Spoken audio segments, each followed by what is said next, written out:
I am multidisciplinary. As a scientist, I've been a crew commander for a NASA Mars simulation last year. And as an artist, I create multicultural community art all over the planet. And recently, I've actually been combining both. But let me first talk a little more about that NASA mission. This is the High Seas program. High Seas is a NASA-funded planetary surface analog on the Mauna Loa volcano in Hawaii. And it's a research program that is specifically designed to study the effects of long-term isolation of small crews. I lived in this dome for 4 months with a crew of 6. Very interesting experience, of course. We did all kinds of research. Our main research was actually a food study, but apart from that food study, developing a new food system for astronauts living in deep space, we also did all kinds of other research. We did extravehicular activities, as you can see here, wearing mock-up spacesuits, but we also had our chores and lots of other stuff to do, like questionnaires at the end of every day. Busy work. Now, as you can imagine, it's quite challenging to live with just a small group of people in a small space for a long time. And there's all kinds of psychological challenges. How to keep a team together in these circumstances, right? How to deal with the warping of time you start to sense when you're living in these circumstances, sleep problems that arise, etc. But also learned a lot. I learned a lot about how individual crew members actually cope with a situation like this. How you can keep a crew productive and happy. For example, giving them a good deal of autonomy is a good trick to do that. And honestly, I learned a lot about leadership because I was the crew commander. So, doing this mission, I really started thinking more deeply about our future in outer space. We will venture into outer space and we'll start inhabiting outer space. I have no doubt about it.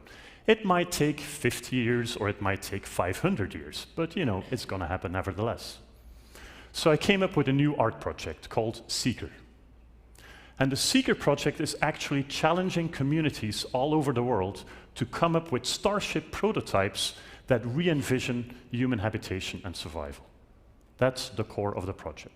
Now, one important thing, this is not a dystopian project. This is not about, oh my God, the world is going wrong and we have to escape because, you know, we need another future somewhere else. No, no. The project is basically inviting people to take a step away from earthbound constraints and as such, reimagine our future. And it's really helpful and it works really well. So that's really the important part of what we're doing. Now, in this project, I'm using a co-creation approach, which is a slightly different approach what you would expect from many artists. I'm essentially dropping a basic idea into a group, into a community. People start gravitating to the idea, and together we shape and build the artwork. It's a little bit like termites, really. We just work together, and even, for example, when architects visit what we're doing, sometimes they have a bit of a hard time understanding how we build without a master plan. But we always come up with these fantastic large-scale sculptures that actually we can also inhabit. The first version was done in Belgium and Holland, was built with a team of almost 50 people. This is the second iteration of that same project, but in Slovenia, in a different country. And the new group was like, you know, we're going to do the architecture differently. So they took away the architecture, they kept the base of the artwork, and they built an entirely new, much more biomorphic architecture on top of that. And that's another crucial part of the project. It's an evolving artwork, evolving architecture.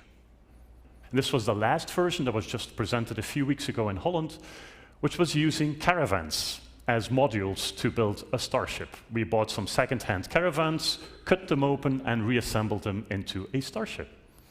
Now, when we're thinking about starships, we're not just approaching it as a technological challenge. We're really looking at it as a combination of 3 systems: ecology, people, and technology.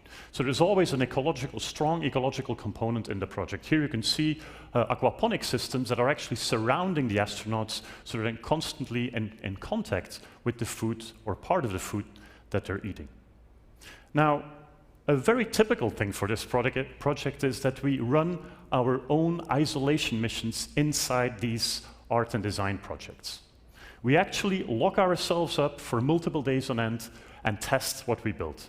And this is, for example, on the right-hand side, you can see an isolation mission in the Museum of Modern Art in Ljubljana in Slovenia, where 6 artists and designers locked themselves up, I was part of that, for 4 days inside the museum. And of course, obviously, this is a very performative and very strong experience for all of us. Now, the next version of the project is currently being developed together with Camilo Rodriguez Beltran, who's also a TED Fellow, in the Atacama Desert in Chile. A magical place. First of all, it's really considered a Mars analog. It really does look like Mars in certain locations and has been used by NASA to test equipment. And it has a long history of being connected to space through observations of the stars. It's now home to ALMA, this large telescope that's being developed there. But also, it's the driest location on the planet.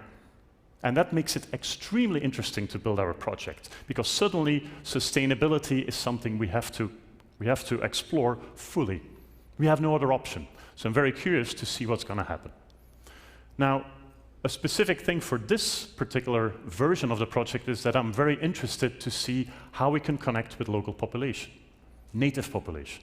These people have been living there for a very long time and can be considered experts in sustainability.